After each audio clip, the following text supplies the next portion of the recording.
OK, alors ce qui nous reste à voir, c'est la troisième et dernière partie sur la QPCR. Donc, ce qu'on va voir aujourd'hui, c'est comment analyser les résultats pour avoir une base fiable, en fait, pour être vraiment semi-quantitatif.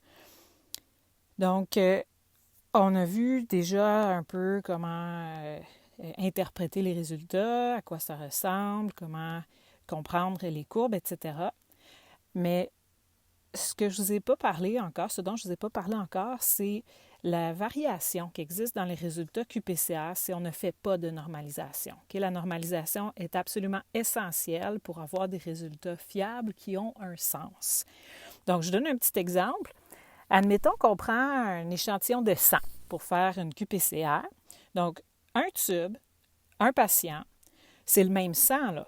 Et puis là, on fait plusieurs réplicata où on prend 200 microlitres de sang pour extraire l'ADN et faire le résultat QPCR. Admettons qu'on a un technologue ou un technicien très expérimenté qui travaille super bien de façon reproductible et qui fait toute cette expérience-là. On va constater qu'à la fin, dans les résultats QPCR, on n'aura pas exactement les mêmes CT et les mêmes CQ values. Pourtant, ça devrait être absolument identique. C'est le même échantillon de départ. Mais la réalité, c'est pas ça. Okay? Donc, on se retrouve avec des variations qui sont introduites au cours de l'expérience et qui vont affecter le résultat QPCR, qui est notre valeur de CT value, de CQ value. Donc, ça peut fausser les résultats quand vient le temps de les comparer pour faire du semi-quantitatif. Je vous invite à vous poser la question pour chacune des étapes qu'on réalise. Donc, obtenir l'échantillon, okay, c'est notre première étape de l'extraction d'ADN. Et c'est pas pour rien que j'ai pris le temps de le mentionner, c'est vraiment une étape critique. Si on ne réussit pas bien cette étape-là, ça va affecter tout le reste de l'expérience. Okay, donc, je vous invite à vous poser les questions suivantes. Qu'est-ce qui peut entraîner des variations dans le résultat QPCR à la fin lorsqu'on obtient l'échantillon, lorsqu'on extrait l'ADN, lorsqu'on fait la réaction PCR? Et même chose pour l'ARN. Okay, donc, ici, ce serait une ART-QPCR. Donc, on obtient l'échantillon, on fait l'extraction d'ARN, on fait la reverse transcriptase. Okay, donc, en fait, oui, c'est ça. C'est le nom de l'enzyme, la reverse transcriptase. On utilise la reverse transcriptase pour convertir notre ARN en ADN complémentaire. Et ensuite, on fait la réaction QPCR.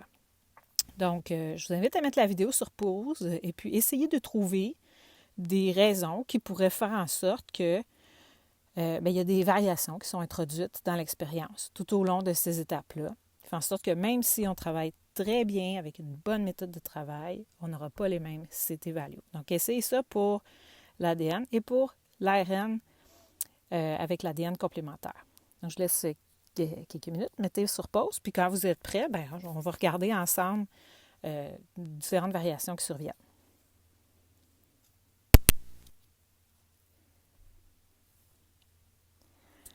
OK, alors c'est possible que vous ayez pensé à des choses qui sont tout à fait valables, tout à fait exactes, mais que moi, je ne mettrai pas nécessairement dans le document. Si jamais vous voulez les valider, juste à me contacter, OK?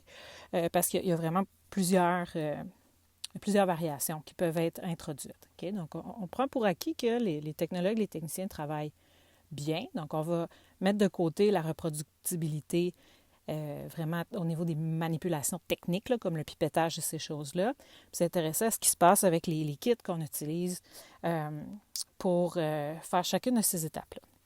Donc, premièrement, obtenir l'échantillon, ça, c'est vraiment l'étape critique. Okay? Est-ce qu'à chaque fois qu'on pipette un 200 microlitres de sang, est-ce qu'à chaque fois qu'on fait un prélèvement, par exemple, nasopharyngé, est-ce qu'on a le même nombre de cellules au départ? Ou est-ce qu'on a le même nombre de virus au départ? Ou de bactéries au départ? La réponse, c'est non. Okay? Donc, déjà, là, la première variabilité qui va se produire, c'est que le nombre de cellules recueillies varie d'un prélèvement à l'autre. Et quand je parle d'un nombre de cellules recueillies, là, une différence de seulement quelques cellules ou quelques copies de virus ou quelques bactéries, comme c'est exponentiel, la réaction PCR, ça va avoir un gros impact ça, sur la CQ-value ou la CT-value au bout de 35-40 cycles. Donc, ça va paraître énormément cette différence-là, même si elle est minime. Okay? Si on prélève 200 cellules ou 210 cellules, ce ne sera pas le même résultat PCR. Ça, évidemment, juste à l'œil, là, en pipetant ou en faisant un prélèvement, on ne peut pas le savoir. Donc, une solution qu'on pourrait proposer pour ça, ce serait, donc la solution, ce serait de faire, par exemple, un décompte cellulaire. Ça va minimiser les variations. On essaie d'avoir à peu près le même nombre de cellules au départ. Donc, pour être un peu plus représentatif. C'est sûr, si on parle d'une infection, si on veut faire une détection d'infection, c'est pas pertinent de faire ça. Mais si on veut travailler avec l'ADN humain, par exemple, examiner une biopsie ou faire un test génétique de génotypage, mais quantitatif, bien à ce moment-là, le décompte cellulaire serait pertinent. Si on veut détecter un micro-organisme ou un virus, ce n'est plus intéressant parce que il faudrait compter les...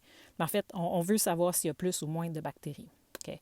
Ou plus ou moins de virus. Donc, on ne va pas les normaliser au départ, on ne va pas les mettre toutes sur le pied d'égalité au départ. C'est la variation là-dedans qui nous intéresse. Donc, ça s'applique parfois, d'autres fois non. Okay? Donc, je donne un autre exemple où ça pourrait être intéressant. Mettons qu'on fait une Buffy-Coat. Okay? Donc, la Buffy-Coat, d'une fois à l'autre, ce ne sera pas exactement pareil, là, qu'est-ce qu'on va recueillir. Là, c'est les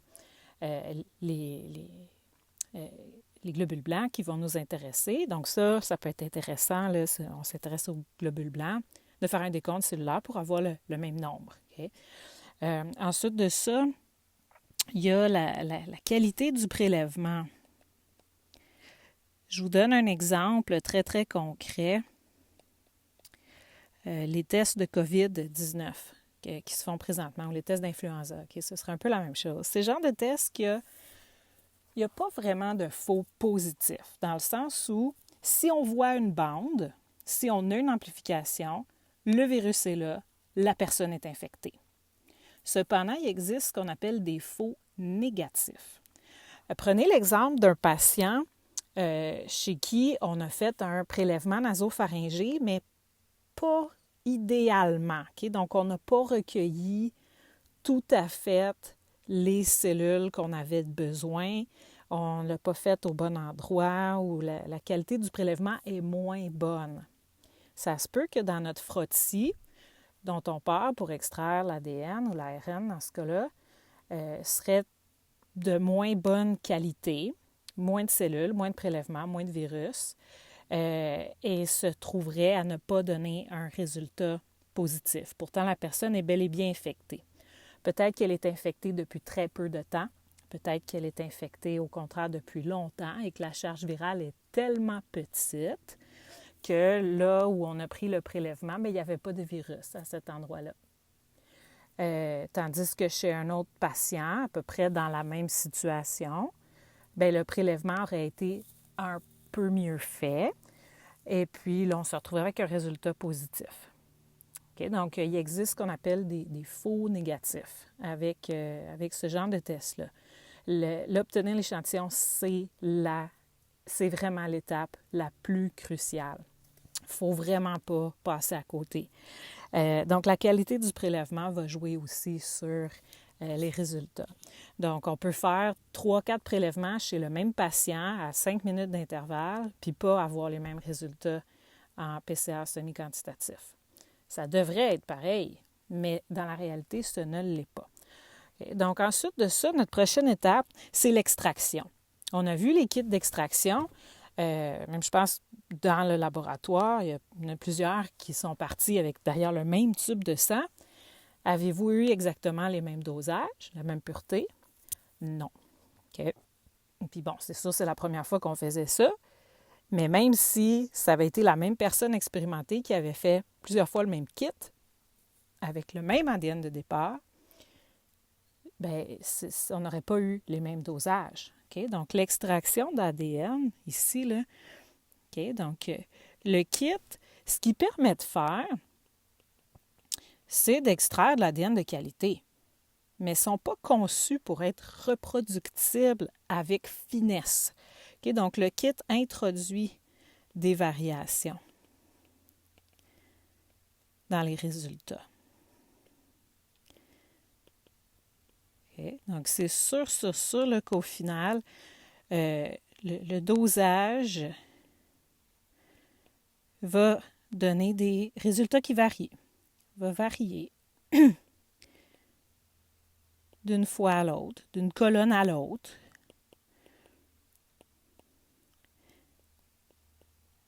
Avec un même échantillon, même s'il a été fait en même temps par la même personne. Okay? C'est comme ça. Les kits ne sont pas reproductibles à 100% dans la quantité d'ADN qui va être extraite. Donc ça, là, c'est un facteur vraiment, vraiment important de variation. Donc, qu'est-ce qu'on peut faire pour ça? Malheureusement, il n'y a pas grand-chose à faire, okay? À part essayer autant que possible là, de faire en même temps, par la même personne. Ça va diminuer la variabilité, mais c'est ça. Les kits ne sont pas faits pour être parfaitement reproductibles, sont faits pour purifier. Donc, ça donne de l'ADN de très belle qualité qui est suffisamment pur pour faire un excellent qPCR. Vous vous souvenez, on avait parlé dans l'extraction d'ADN qu'il peut rester des petites traces, des toutes petites traces de solvant. Okay? On avait parlé entre autres de l'éthanol, qui est un inhibiteur de la qPCR. Bien, des fois, il va rester un tout petit peu d'éthanol ou de phénol ou d'autres solvants, dépendamment là, des kits qu'on utilise. Donc, l'ADN, il n'est jamais vraiment pur à 100%. Il est suffisamment pur pour que ça fonctionne. Mais c'est pas juste de l'eau puis de l'ADN. Ça, c'est pas... c'est beau dans la théorie, mais dans la pratique, c'est pas vraiment atteignable, ça. À moins d'utiliser des techniques très, très chères puis de se retrouver là, avec une perte de rendement qui est assez importante. Puis c'est pas nécessaire que l'ADN soit parfaitement pur, okay? Mais il peut rester des petites traces de produits qui vont faire une légère minime inhibition. Okay? Mais ça va changer notre résultat qPCR, ça forcément. Pas beaucoup. On va quand même avoir une lecture, mais ça va changer assez pour que si on refait 2 fois la même chose, ce ne soit pas exactement la même CT value. Okay? Puis on travaille avec un haut niveau de précision ici. La réaction PCR elle-même, on peut peut-être juste noter, là, il peut y avoir des produits inhibiteurs. Okay. Causés par ça. Okay. Ensuite de ça, la réaction comme telle, la réaction PCR, la réaction qPCR, il y a ce qu'on appelle un pourcentage d'efficacité. Okay? Donc, le pourcentage d'efficacité de la réaction, ça, dans la plupart des logiciels, vont vous le calculer. Okay? C'est des trucs qu'on n'a pas vus, là. C'est des trucs assez en détail. Le pourcentage d'efficacité n'est pas toujours exactement le même d'un tube à l'autre. Même si on fait un master mix, même si on est très reproductible dans notre pipetage, même si on n'a pas contaminé. Okay? Donc, il peut y avoir des petites variations dans l'efficacité de la réaction qPCR. Donc, entre autres, à cause de la présence peut-être de petits produits inhibiteurs. Ça peut être pour d'autres raisons aussi. Okay? Donc, des petites variations dans le pipetage. Donc, Ça peut être toutes sortes de choses. Des fois, juste une petite poussière sur le couvercle qui fait en sorte que l'enregistrement n'est pas parfaitement égal d'une place à l'autre. Et ça ne prend pas grand-chose. C'est très, très, très fin et minuscule. Donc, toutes ces choses-là font en sorte que, bien, ici, on a des variations qui sont introduites. Okay? Donc, ici, là, les solutions qu'on peut avoir, c'est d'avoir un bon master mix. Okay? C'est pas pour rien qu'on utilise ça. Ça l'aide à stabiliser les résultats. Une reproductibilité quand on travaille, ça va minimiser les variations. Donc, une reproductibilité technique. Okay? Vraiment, là, pour la personne qui manipule, le plus précis possible. Utiliser le même matériel. Okay? C'est tous des trucs pour être reproductible le plus possible. Voilà. C'est quelques idées. Là. Vous avez peut-être pensé à autre chose aussi, puis c'est correct. Qu'est-ce qui arrive maintenant quand on travaille avec l'ARN? Bien, on a une étape de plus, donc plus de variations. Alors, pour l'échantillon, là, ça va être la même chose que pour l'ADN. On se retrouve dans les mêmes défis. Pour l'extraction d'ARN, même chose que pour l'ADN. C'est les mêmes défis. Okay? Donc, les kits d'extraction ne vont pas être parfaitement reproductibles. Pour l'ART, okay, ça aussi, ça varie d'un tube à l'autre. Alors, est-ce qu'on va avoir exactement la même transformation du même nombre de molécules d'ARN en ADN complémentaire? Non. Même si on dose notre ARN, okay, donc ça peut faire partie des solutions. On peut peut-être l'écrire ici, là. Solution, ça peut être de doser l'ADN pour avoir la même quantité. On avait vu comment faire ça, pour mettre la même quantité. Et ça peut être une solution. On peut faire la même chose avec l'ARN. Okay? On peut doser pour avoir la même quantité. Avec l'ARN, généralement, c'est pas ça qu'on cherche. Okay? Donc, on veut voir les variations d'ARN. Donc, doser l'ARN avant l'ART, là, ce serait pas, à mon avis, la meilleure façon de faire. Ça va dépendre des expériences, okay? Parce que c'est la variation qui nous intéresse. C'est ça qu'on veut mesurer de façon semi-quantitative. Okay? Même chose en PCR, si on fait une détection de virus ou de bactéries, on ne veut pas égaliser l'ADN extrait. C'est pas ça notre but. Mais des fois, ça peut être pertinent de le faire. Il faut être toujours dans le contexte de notre expérience. Okay? Donc, si c'est la variation qui nous intéresse, on ne va pas le normaliser tout de suite, on ne va pas l'égaliser tout de suite. Okay? Mais ça diminuerait les variations, c'est bien sûr.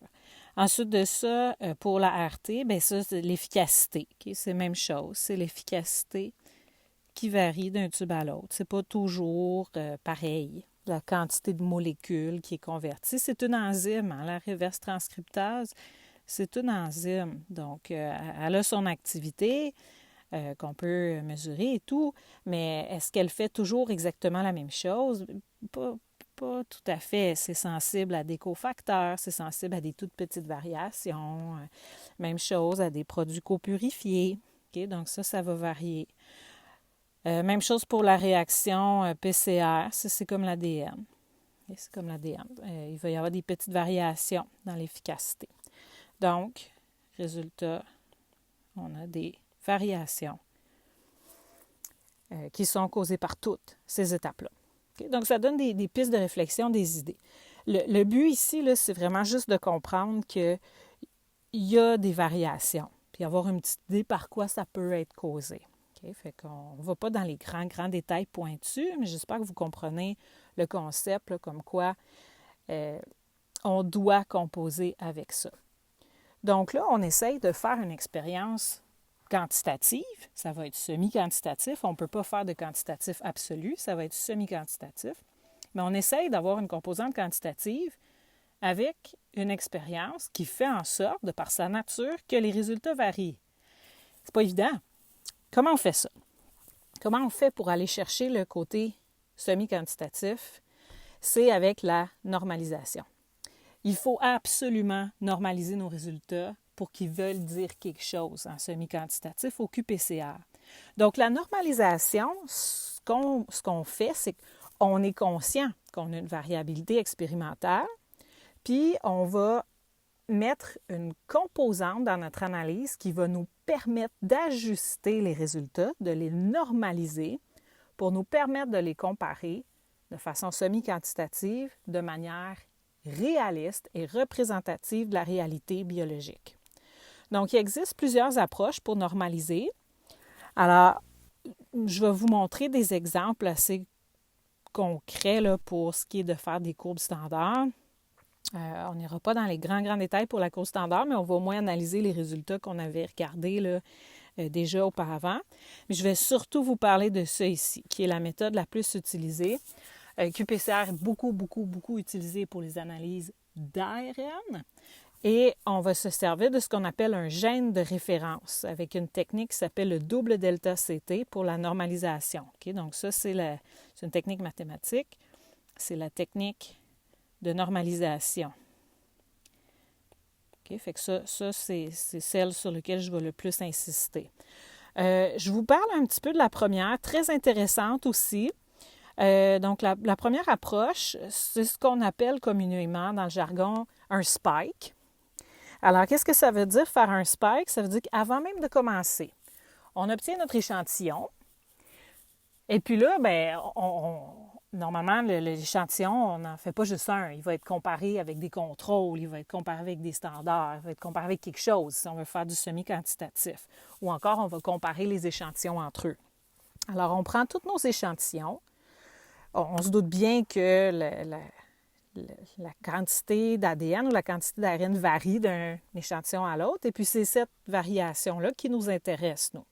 Mais on veut savoir, il y a combien de fois plus d'ADN au départ, vraiment dans le patient, là, combien de fois il y a plus d'ADN ou d'ARN de ce qu'on recherche. Donc, pour dealer avec toutes les variations qui vont être introduites par après, avant même de faire notre extraction, on prend nos tubes de sang, par exemple, notre petit 200 microlitres de sang, puis on va ajouter là-dedans un contrôle d'ADN exogène. Un ADN qui n'a absolument rien à voir avec notre expérience. À quoi va servir cet ADN-là? On sait exactement c'est quoi sa quantité. Okay? Donc, on le sait, mettons qu'on ajoute une quantité, là, 100 nanogrammes d'ADN, ça peut être n'importe quoi, ça peut être une plante, ça peut être un ver de terre, ça n'a aucune importance. Okay? Faut juste pas que ce soit le gène qui nous intéresse et qui soit de concentration connue. Donc, on ajoute notre ADN dans tous les échantillons. On va mettre 100 nanogrammes de cet ADN-là. On va spiker, okay? Vraiment, on le spike. Ou si on travaille de l'ARN, on va mettre de l'ARN, de quantité connue, de notre espèce de plante, par exemple. Mais toujours la même quantité. Fait que là, on le sait qu'au bout de toutes nos expériences, quand on arrive avec nos résultats QPCR, ce gène-là, par rapport de plante ou de ver de terre, bien, il est supposé tout être pareil, parce qu'on a mis la même quantité exacte au départ. Il ne sera pas pareil. Fait qu'on va normaliser les résultats pour les ramener à ce que pour ce gène-là, ce soit pareil. Et là, on va voir les vraies variations de notre vrai gène d'intérêt pour notre patient. Okay? Donc ça, c'est ce qu'on appelle un spike. Le gène de référence, c'est une technique qui ressemble au spike, dans le sens où dans les cellules vivantes, il y a des gènes qu'on appelle des gènes de référence. On va s'en servir comme gènes de référence ou des gènes qui sont exprimés toujours au même niveau dans toutes les cellules. Parce que c'est très important pour la fonction cellulaire. Donc, beaucoup de gènes de référence sont ce qu'on appelle des gènes housekeeping en anglais, des gènes d'entretien de cellules. Okay? Donc, sont toujours exprimés, on va dire qu'ils sont exprimés de manière constitutive. Ça veut dire qu'ils sont toujours exprimés dans la même quantité. Il faut qu'il y ait cette quantité-là dans la cellule pour que la cellule fonctionne. Okay? Donc, il existe plein de gènes comme ça, où il y a des gènes qui sont très, très stables dans certains types de cellules, sont toujours exprimés dans la même quantité. Alors ça va faire des bons gènes de référence. Il y en a une grande quantité qui ont été identifiés. Et puis, c'est couramment utilisé là, depuis un certain temps. Le choix du gène de référence est très important, mais ça va être dit dans les kits que vous aurez à utiliser. Il y a beaucoup de données scientifiques là-dessus. Okay? Donc, si on veut mesurer là, de l'expression d'un gène par son ARN messager, c'est la technique qu'on va utiliser, la normalisation avec un gène de référence. Ça ressemble beaucoup au spike, dans le sens où là, notre spike, il est déjà dans notre échantillon. Il est déjà là. On le sait que ce gène-là, il est exprimé pareil partout. Donc, on va mesurer son expression en parallèle avec le gène qui nous intéresse. Et puis, on va normaliser les résultats du gène qui nous intéresse sur les résultats du gène de référence. Pour amener ça sur une ligne droite, c'est supposé d'être toujours pareil. Fait qu'on va ramener nos résultats pour que le gène de référence soit toujours pareil. Et là, on va voir les vraies différences entre nos échantillons pour le gène d'intérêt. C'est un petit peu ça l'idée. Je vais vous montrer un exemple, ça va être un petit peu plus clair. Pour la courbe standard, okay, donc la courbe standard, ça va être de prendre soit un mélange de tous nos ADN et de tous nos ARN, puis faire une dilution en série. Puis ensuite, on va ramener nos échantillons sur la courbe standard. Donc là, ça va nous donner une petite idée de où est-ce qu'ils se situent les uns par rapport aux autres. Okay? Ça peut être des standards connus aussi. Par exemple, on mettrait un standard, on sait qu'il y a 10 fois plus d'ADN dans celui-là que dans l'autre. Okay, ou qu'il y a tant d'ADN précisément. Fait qu'on va ramener nos échantillons là-dessus pour les placer sur une courbe standard. Okay? Donc, c'est une méthode qui n'est pas complète, qui est un peu imparfaite, mais qui donne une idée de grandeur.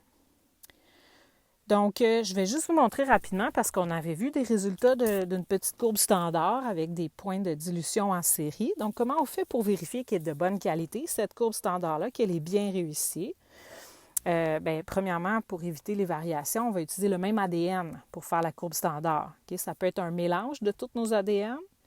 Fait qu'on prend le mélange puis on fait une dilution en série. Ou ça peut être juste un standard avec une concentration connue qu'on dilue. Okay?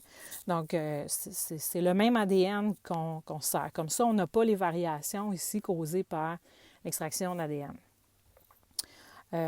Donc, on va avoir vraiment juste la réaction qPCR, puis comme il y a la même quantité d'inhibiteurs, ça devrait tout être pareil. Et c'est très précis, ça fonctionne très bien. Donc, normalement, si on fait une dilution en série, on sait que le nombre de copies va doubler à chaque cycle. À partir de ça, on utilise la formule 2 à la delta CT. Okay, donc, 2, c'est parce que ça double à chaque cycle. Et delta CT, ça, c'est la différence entre les CT values pour 2 points sur notre courbe. Okay, ou CQ value. Même chose. Okay, je vais utiliser CT value, c'est ça qu'il y a dans la littérature, okay, mais ça peut être CQ value, c'est exactement la même chose. C'est cette valeur-là qui est notre résultat PCR comme tel, notre résultat qPCR comme tel. Okay, donc ça va nous permettre de savoir, avec le delta CT, avec un petit calcul, combien de fois est-ce qu'on a d'ADN de plus dans un standard par rapport à un autre. Fait que je vous montre ici la courbe qu'on avait la semaine dernière, qui c'est le même résultat que je vous avais montré dans l'exemple pour interpréter les résultats, des courbes d'amplification. Okay, alors ici, on a une dilution 1 dans 100, 1 dans 10 000, et puis 1 dans 1 million. Puis là, c'est les mêmes résultats. Là. Il y a des courbes qui sont les NTC contaminés là-dedans. Okay? Donc, sont ici. Là. C'est les deux premières. C'est notre 1 dans 1 million. Premièrement, juste à l'œil, on veut que la distance ici, OK, ça c'est notre delta CT, la distance ici soit pareille. Donc déjà, juste à l'œil, c'est bien, c'est la même distance. C'est déjà un bon signe comme quoi on a fait une belle dilution en série. Et c'est ça le delta CT. Mais on va aller le calculer pour vrai. Donc, si je vous montre la quantification data, okay, ça, c'est vraiment les résultats. Là. Les résultats, ça, c'est notre résultat. Le CT value ou CQ value moyen de nos duplicata. Okay, donc, ici, là, on va travailler avec ces valeurs-là. Celle-là ici pour le 1 dans 100, 21,07 pour le 1 dans 10 000 et 28,27 pour le 1 dans 1 million. Okay, ici, on est super reproductible. 0,184, c'est en dessous de 0,3. Ici, on est super reproductible. Ici, la reproductibilité n'est pas extraordinaire, mais c'est ça les chiffres que j'ai. On va travailler avec ces chiffres-là pour l'exemple. Okay, mais normalement, lui, il ne passe pas, il faudrait le recommencer. Donc, comment on fait pour voir si notre courbe standard est correcte?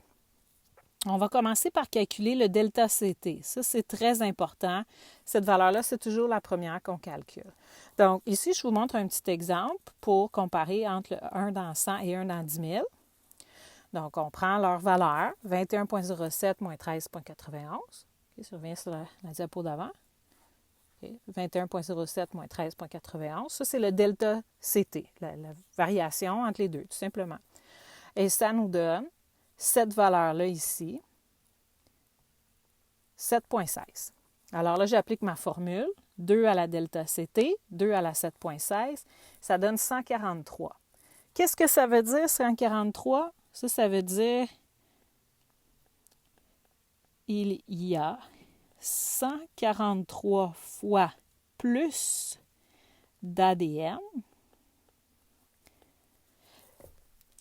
dans le standard 1 dans 100 versus le 1 dans 10 000. Ce ne sera pas long, je vais juste charger mon stylo. OK, donc il y a 143 fois plus d'ADN dans le 1 dans 100 versus le 1 dans 10 000. On le sait dans lequel il y en a le plus. Là. Dilution 1 dans 100, il y a plus d'ADN que dilution 1 dans 10 000. Okay, donc, c'est 143 fois plus dans celui qui en a le plus. Donc, normalement, si on avait fait le pipettage parfaitement, on devrait avoir quelque chose qui est plus proche de 100. Okay? Ce qu'on voulait, nous autres, c'est 100. Là, on a obtenu 143. Donc, il y a eu une petite erreur de pipetage. Ça ne prend pas une grosse erreur pour obtenir un chiffre comme celui-là. Okay? Il y a eu une petite erreur de pipetage. Puis, c'est relativement nouveau, là, les courbes de dilution et tout, parce que ça, c'est vraiment des étudiants de votre niveau qui l'ont préparé, cette courbe-là. Fait que bon, il y a eu une petite erreur de pipetage ici. Donc, je vous invite à calculer maintenant le delta CT ici entre le 1 dans 10 000 et le 1 dans 1 million, puis d'appliquer la formule, puis essayer de trouver c'est quoi un peu la conclusion là, de ces chiffres-là. Donc, vous pouvez mettre la vidéo sur pause, le temps de faire les calculs.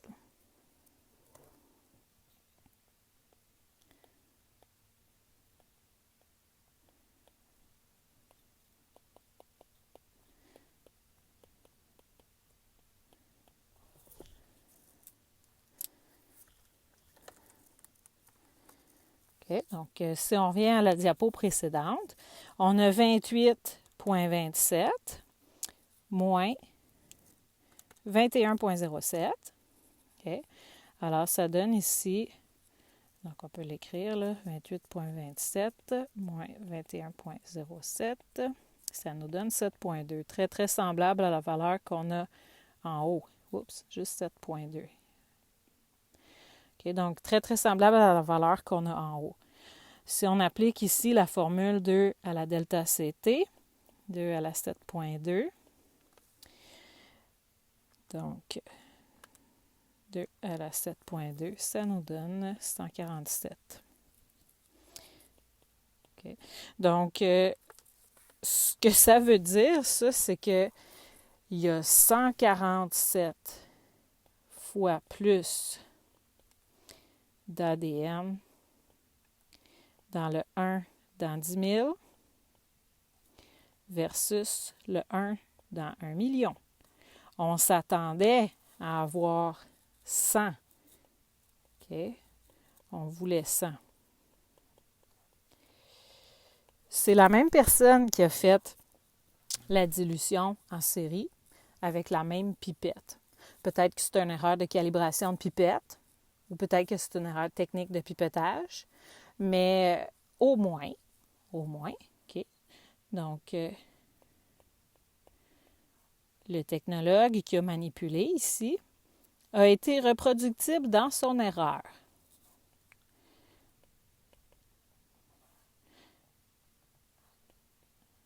Okay. Si la pipette était mal calibrée, par exemple, ben c'est normal d'obtenir quelque chose qui est comme ça si on avait un bon pipettage. Donc, la calibration des pipettes, ça reste quand même très important. Ou encore, si une technique de pipetage qui fait en sorte qu'on en prend toujours un petit peu moins, ben il en manquait égal les 2 fois. Fait que c'est pas une dilution 1 dans 100, c'est plus une dilution 1 dans 140, 1 dans 150. Okay? Dans la réalité. Et ça, c'est prouvé quantitativement ici avec notre expérience. Donc, c'est une bonne façon, le QPCR, de valider nos techniques de travail, nos techniques de pipotage et notre reproductibilité. Donc, voilà pour ça. Je vous amène à la partie, disons, la plus compliquée de la normalisation, mais aussi la plus utilisée, la normalisation avec un gène de référence. On aurait les mêmes calculs puis la même façon d'analyser si on faisait une normalisation avec un spike. Okay? Donc, ici, ce qu'on fait, c'est que dans nos résultats, on n'a pas juste notre gène d'intérêt. On va avoir notre gène d'intérêt pour chaque échantillon, plus on va avoir le gène de référence pour chaque échantillon. Et là, ce qui va nous intéresser, c'est de calculer le delta CT entre le gène d'intérêt et le gène de référence pour chaque échantillon. Et ça, c'est ce qu'on va appeler la valeur normalisée. Okay? Donc, la valeur normalisée, c'est le delta CT. Ça, c'est bien important de comprendre ça. Dans les exercices, dans les évaluations, je vais vous demander, à partir d'un tableau de résultats, calculer la valeur normalisée pour tel ou tel échantillon. C'est ça qu'on cherche, le delta CT. Si je vous demande calculer le ratio normalisé, okay, c'est autre chose, ça. Le ratio normalisé, ça, le ratio, c'est combien de fois est-ce que j'ai plus d'ARN dans ce cas-ci? Combien de fois est-ce que j'ai plus d'ARN messager dans un échantillon par rapport à un autre échantillon? Okay? Donc, ici, ça peut être entre un échantillon et un contrôle, par exemple. Ça peut être entre 2 échantillons. Okay? Ici, c'est qu'on compare nos échantillons. On compare nos résultats avec la formule qui est ici, le ratio R. Okay? R, c'est pour le ratio normalisé, est égal à 2 à la moins delta CT. Je vais attirer un petit peu votre attention là-dessus pour nous aider dans l'interprétation des résultats. Okay? Donc, delta CT, ça, c'est simple. On commence avec cette étape-là. Le CT du gène d'intérêt moins le CT du gène de référence. Ça va nous donner notre vraie valeur normalisée. Et c'est avec ça qu'on va travailler maintenant. La vraie valeur normalisée. C'est à partir de là qu'on peut calculer le ratio normalisé. Okay? Donc ça, le ratio normalisé, c'est pour comparer les échantillons. Et c'est là le semi-quantitatif. Combien de fois il y a plus d'ADN ou d'ARN dans un échantillon versus un autre échantillon. C'est à ça que ça sert, la normalisation. Donc, on va regarder un petit peu comment ça s'applique, cette formule-là. Okay? Donc, on va prendre le delta CT, donc la valeur normalisée d'un échantillon. OK, ça, c'est une valeur normalisée.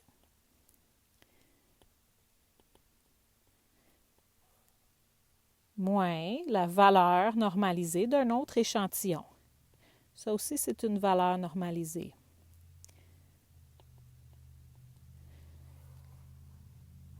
Okay? Donc, on fait un petit exemple ensemble, puis ensuite, vous pourrez faire les exercices pour vous pratiquer avec ce type de calcul-là. Donc, voilà à quoi ressemble un tableau des résultats. On a ici 2 échantillons, okay? Un contrôle, puis un échantillon 1, d'un patient 1. Pour chacun de nos échantillons, on va avoir 2 résultats. Le résultat du gène de référence et le résultat de notre gène d'intérêt. Okay? Donc, si on avait juste ces valeurs-là sont biaisées parce qu'elles n'ont pas été normalisées avec les variations, toutes les variations qu'on a eues. Alors, on va ramener ces valeurs-là en tenant compte du gène de référence pour avoir la vraie valeur qu'on veut utiliser, c'est-à-dire la valeur normalisée, la valeur fiable. Donc, on va commencer par ça, calculer la valeur normalisée pour le contrôle et l'échantillon. Alors, pour notre contrôle, donc ce qu'on veut, c'est le delta CT du gène d'intérêt moins le gène de référence. Okay? Donc, on reprend, on revient la formule ici. Gène d'intérêt moins gène de référence. Alors, c'est tout simple. Pour le contrôle, on fait 18,54 moins 15,65. Okay. Alors, si on calcule ça, moins 15,65, et ça nous donne 2,89, valeur normalisée. Ensuite de ça, on fait la même chose pour l'échantillon 1.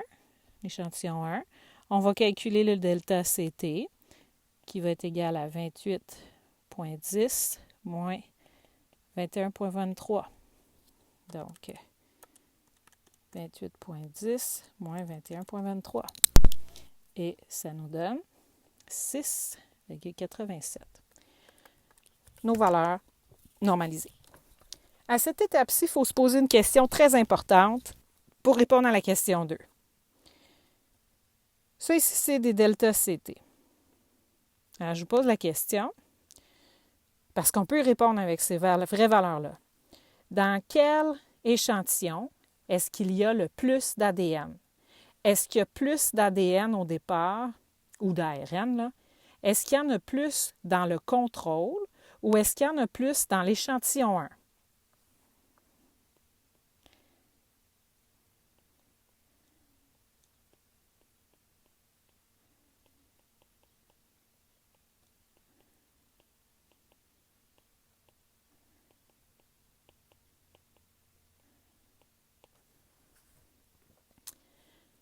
Alors, si on vient sur nos courbes d'amplification,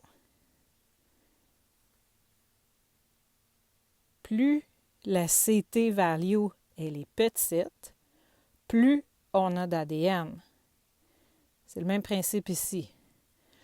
Plus le CT value est petit, plus il y a d'ADN. Okay? Donc, un delta CT de 2, ça, c'est notre nouvelle valeur. C'est pas beaucoup, 2,9. Okay? Donc, il y a plus d'ADN dans le contrôle.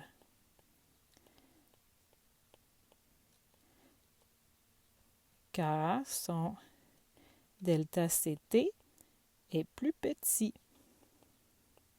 Ça veut dire qu'en normalisant, il est sorti avant.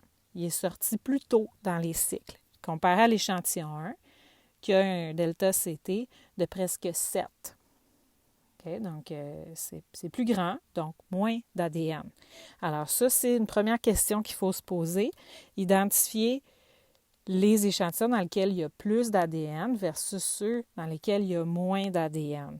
Ça va beaucoup nous aider, cette petite question-là, pour répondre à la question suivante, quel est le ratio normalisé? Parce qu'un ratio, c'est est-ce qu'il y en a plus, puis combien de fois plus? Okay? Donc, ici, on utilise la formule 2 à la moins delta, delta CT. Alors, ce qu'on va faire, bien, c'est tout simplement la différence, okay, la différence entre le delta CT de notre échantillon et le delta CT de notre contrôle. Donc, c'est de 2 à la moins. Donc, notre échantillon, 6,87, moins notre contrôle. Là, il y a un petit moins ici. Okay. Donc, on va calculer ça, puis je vais vous expliquer un petit truc pour interpréter les résultats. Donc, je vais juste le mettre dans ma calculatrice. Vous pouvez le faire avec moi aussi.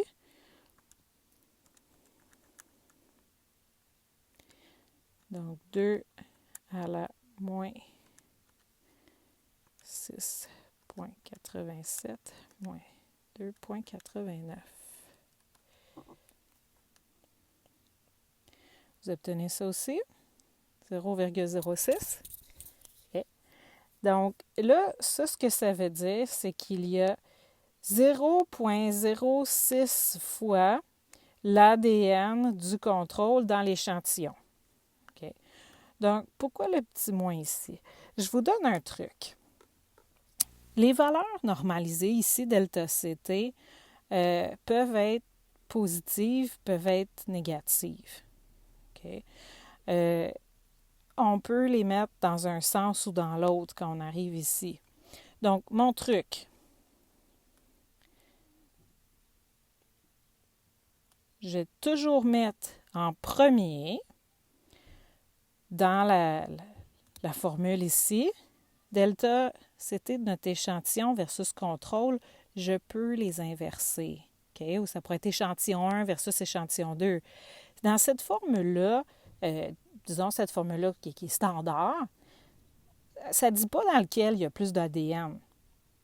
Ça varie d'une expérience à l'autre. Ça. Si on compare l'échantillon 1 et l'échantillon 2, bien, on ne le sait pas d'avance lequel a le plus d'ADN. Et ça va compter. Donc, pourquoi je vous disais ici, il faut se poser la question dans lequel il y a plus d'ADN. Il y a plus d'ADN dans le contrôle. On va le mettre en premier. Okay? On va mettre celui qui a le plus d'ADN en premier. Vous allez voir ce que ça va donner. Okay? C'est le même résultat. C'est juste que on va écrire la réponse différemment. Dans les deux cas, ça va être vrai. Donc, calculez ça pour le fun. 2 à la moins 2,89 moins 6,87. Et là, ça nous donne 15,78. Ici, c'est plus petit que 1. Ici, c'est plus grand que 1. Okay? Donc, on le sait qu'il y a plus d'ADN dans le contrôle. On a déterminé ça à la question précédente. Alors ici, qu'est-ce que c'est que mon résultat? C'est quoi mon ratio normalisé? Il y a 15,78 fois plus d'ADN ou d'ARN dans le contrôle versus l'échantillon 1. Ou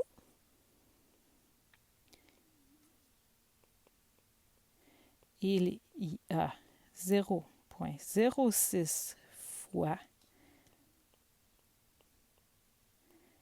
l'ADN du contrôle dans l'échantillon 1. Faites ça pour le fun. 1 sur 0,06, ça égale à combien?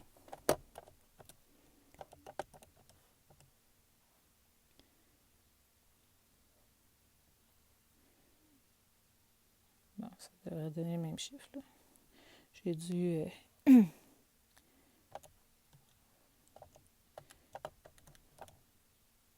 Ah oui, c'est ça. Vu qu'on a des petites décimales, là, pour être sûr que ça marche, on va le faire dans l'autre sens. Okay, ça va être plus précis pour nous. Allez-y comme ça. 1 sur 15,78. Ça va être un petit peu plus précis. C'est juste à cause des autres décimales, okay, que j'ai arrondi. Et ça donne 0,06. Même résultat. Okay. Donc, après ça, c'est dans la formulation. Moi, je vous recommande ce petit truc-là. C'est toujours plus facile à écrire la conclusion. On met celui qui a le plus d'ADN, on peut le noter sur la formule. Okay? Celui qui a le plus d'ADN versus celui qui a moins d'ADN. C'est un petit truc pour avoir un résultat qui est en haut de 1, qui est plus grand que 1. Okay? Ça se peut qu'on obtienne 1. Si jamais on obtient 1, mais ça veut dire que les deux delta-CT sont identiques. Ils ont la même quantité d'ADN. Bien, ça se peut. C'est comme ça. C'est assez rare, par contre. Okay? Donc, que vous écriviez la réponse comme ça ici, avec un chiffre plus petit que 1, ou comme ça ici, avec un chiffre plus grand que 1, pour moi, c'est la même réponse. Il faut juste le formuler. Il faut juste le formuler correctement dans ce qu'on écrit ici. Okay? Donc, voilà pour ça. Fait que j'espère que c'est quand même clair. Je vous invite à faire les exercices de normalisation. Essayez de les faire, bien sûr, avant de regarder le corrigé. Et puis, s'il y a des questions, je vais pouvoir y répondre. Donc, bonne semaine!